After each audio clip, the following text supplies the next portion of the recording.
I shout out to Russ. I think Russ has done a good job of like trying to educate people. I fuck with Russ heavy. No, Russ is dope. And he be really giving, like, honestly, people really should just listen. Like, Russ is not lying to y'all. Right. Like he's not saying, you might not like The Messenger. And by the way, Russ to me is fire as fuck. But you might, I understand. Last album was hard. Oh, he was amazing. The Chumps was amazing. But he's telling everyone the truth. He's like, what he's saying is like, yo, if Drake or Kendrick or one of these guys decided to go into, if Drake went independent, it'd break the record game. Yeah, for sure. Because it would like fully pull the mask off.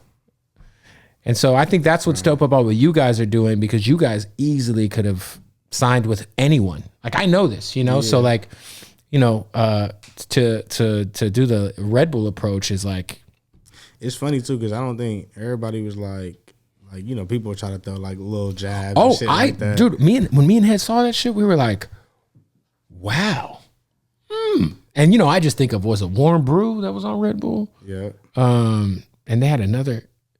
I just was like, I just never seen it work, because I'm not hip to the rock groups you're talking about. I just know that I've seen rappers sign to Red Bull. Yeah, like I've seen it, like I mean, bro, really, to be 1,000 with you, like, shout out to Red Bull for sure. Like, they also, there's a difference in the product. No disrespect to Warm Brew, but you guys are like generational talents. Like, when you can, whoever you run across at Red Bull ever, like, you can ask them just to fact check it. Like, the first meeting we ever had with Red Bull, we was like, we want to own all the ancillary income, all the masters. We're not doing the publishing deal with you, and we only doing a one-off for a short license. And they was like, what? And then we came back to the second meeting with like a manila envelope with all the numbers and shit from DistroKid and all the products. And then we broke down the whole staff for the flow chart. And it was like, oh shit, like y'all really operate as a real company. And I think that's the biggest difference. The fact that we were able to show and actually communicate what our business vision was, how we seen the whole year going, and then have the music attached to it on top of that. And nobody's going into those meetings that way. Well, not most people aren't.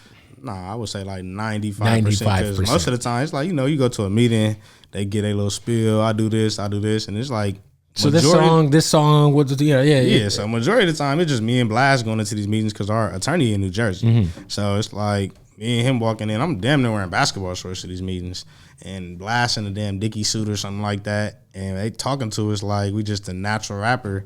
And then once we get to actually having conversation and telling them like what we want and the breakdowns of all this type of shit, like everybody jaw just be dropped, and they be like, aha, like at one of these labels, they literally stopped us mid conversation and was like, bro, this is above my pay grade. Like, we could just end this meeting. I can't even have conversations about this type of shit. That's so crazy. So you guys, would you say you pretty much had meetings with most of the majors? I don't know what major we haven't met with. Yeah, we met with every major, every single one.